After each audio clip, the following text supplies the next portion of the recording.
Assalamualaikum warahmatullahi wabarakatuh. Selamat sore bagi yang nonton, mau siang, pagi, malam, kita nikmati bersama-sama. Di sore hari ini saya dan tim saya dari kelompok 4 akan membahas bagaimana cara pemesanan menu makanan di restoran secara online.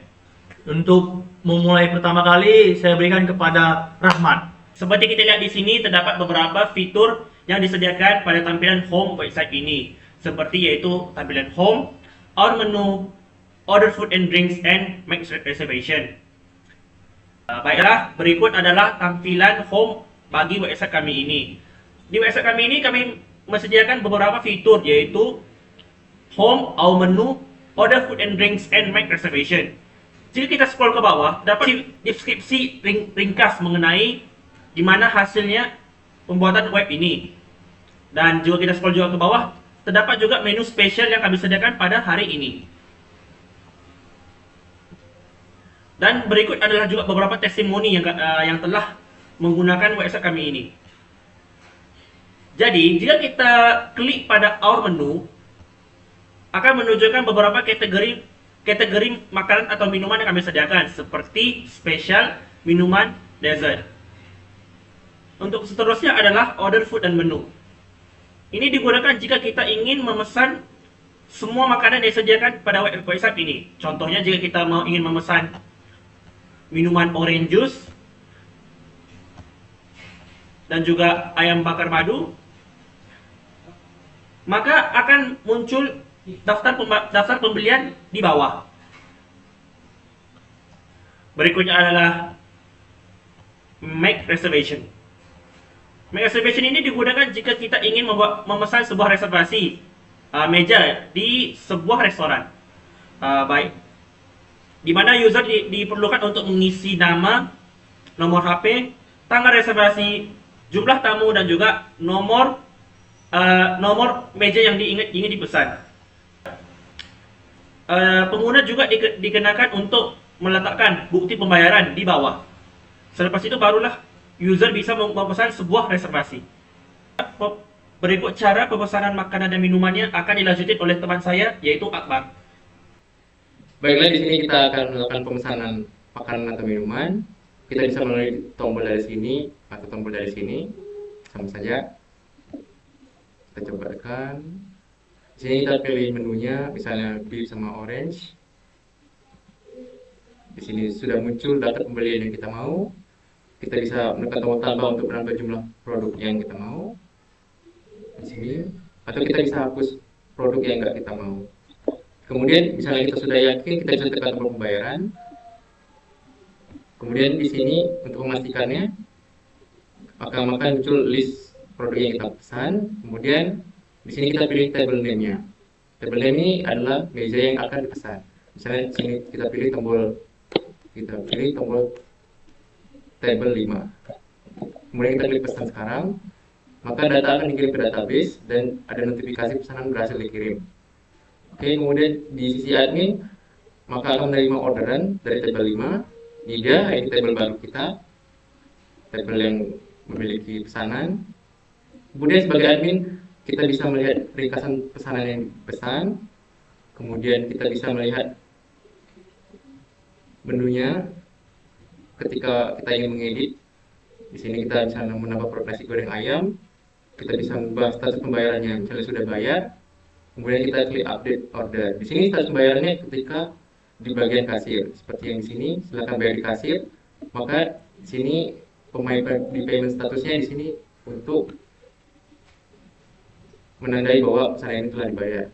Di sini di table 5 sudah dibayar, ada tulisan P-nya. Kemudian misalnya kita ingin menghapus orderan dari table 5, ketika sudah selesai kita klik delete. Kita klik OK, maka data order dari table 5 telah dihapus. Kemudian misalnya ada customer yang datang ke meja kasir untuk memesan secara langsung, bisa klik new order.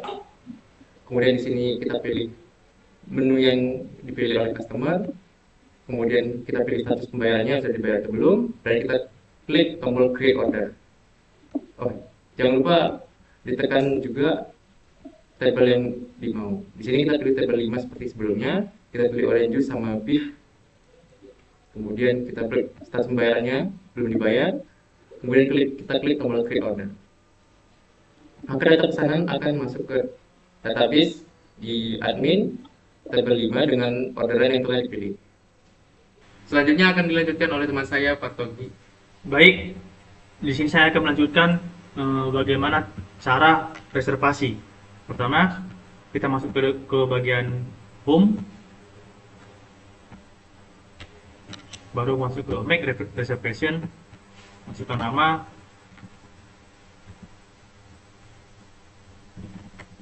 email,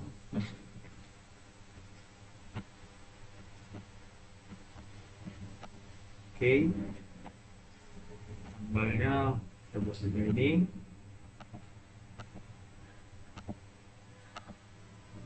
Oke, nomor gue saya bikin satu, select table 5 saja, baru masukin pembayaran. Ini internetnya.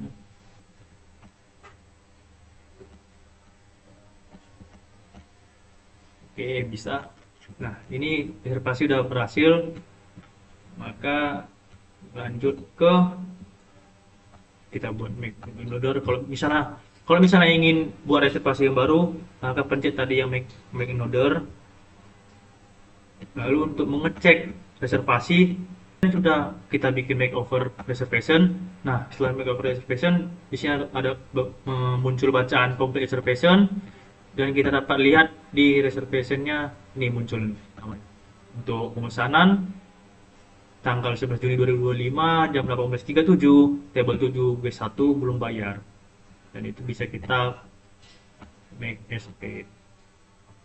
Ini untuk mengkonfirmasi pembayarannya, lakukan OK, maka dia dari data sudah bayar. Begitu cara melakukan make reservation untuk pemesanan meja di restoran. Kalau kita ingin membuat new reservation, begitu lagi tekan new reservation sebelah kanan, kita buat lagi namanya dan create lagi, maka akan muncul data yang baru lagi di halaman database-nya. Sekian. Untuk selanjutnya pembahasan perihal kategori menu baru itu saya berikan kepada Bagas untuk menjelaskan. Oke, di sini saya akan melanjutkan penjelasan dari teman saya sebelumnya. Dan kali ini kita akan membahas tentang kategoris di bagian admin. Di sini kita mengatur jenis-jenis makanan tersebut ke dalam suatu kategori. Misal kita mau membuat kategori baru seperti makanan ringan,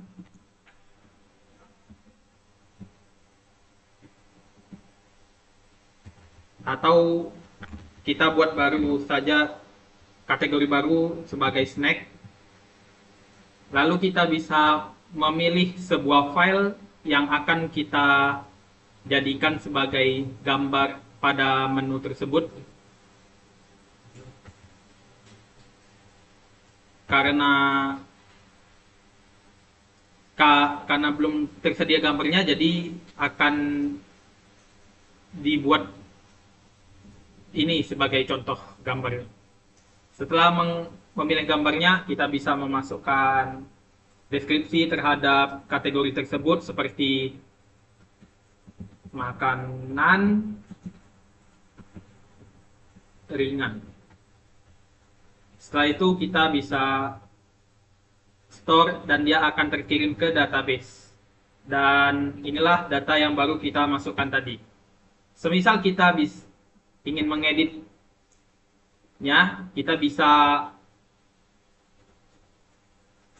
bisa mengeditnya dari tombol edit tadi, dan kita akan menyontohkannya dengan mengedit deskripsi dari kategori tersebut seperti makanan ringan dan enak. Setelah kita klik update, maka deskripsi dari kategori tersebut akan berubah. Selanjutnya kita masuk ke tabel menu yang ada di admin. untuk info tambahan, menu-menu di sini setelah diupdate maka akan masuk ke menu di bagian user. Maka user juga tetap bisa mengakses data yang baru saja kita masukkan tadi. Untuk demonstrasinya, pertama kita bisa menambahkan menunya dari new menu yang ada di pojok kiri tadi dan menentukan namanya, memilih file fotonya, dan juga menuliskan deskripsinya serta menentukan kategorinya. Setelah itu kita klik store. Melanjutkan dari kategori tadi, selanjutnya kita akan membahas grup yang ada di tabel menu.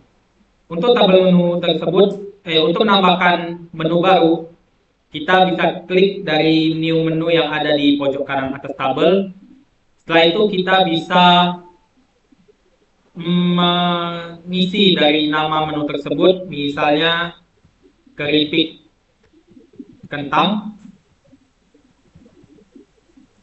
Lalu untuk gambarnya, pertama kita bisa cari dulu secara online untuk mengambil gambarnya.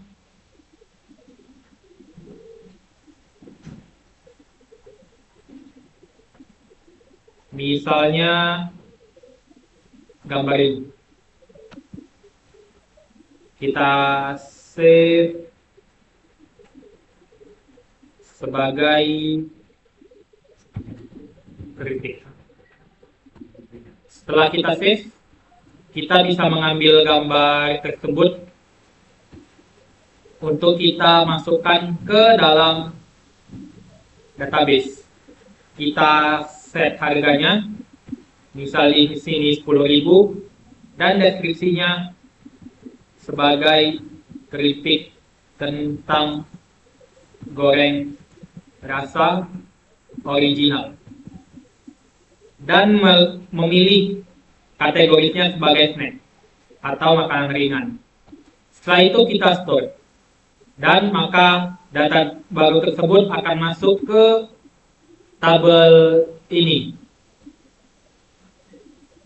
Semisal kita ada sesuatu yang ingin diganti, kita bisa klik edit di samping menu tersebut. Misalnya harganya mau kita turunkan jadi 9.000 misalnya, maka setelah kita update, maka data tersebut diperbaharui.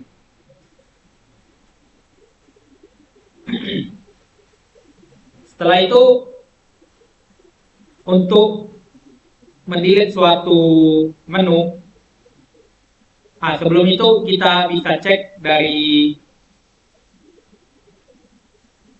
bagian website antarmuka front end untuk user. Setelah kita refresh, maka data baru keripik kentang tadi sudah masuk ke tampilan user. Oke, kita kembali lagi ke bagian menu. Setelah kita delete dan klik OK, maka ada notifikasi atau bisa kita juga sebut session yang menjelaskan bahwa menunya telah sukses dihapus. Dan setelah kita kembali lagi ke front end user, setelah kita refresh lagi, maka menu tersebut sudah hilang. Selanjutnya ada table untuk tables atau meja-meja yang ada di restoran tersebut. Yang pertama, untuk new table, kita masukkan nama tabelnya, semisal table 8. Guest number ini isinya atau berfungsi sebagai menentukan berapa banyak tamu yang bisa diisi oleh meja tersebut.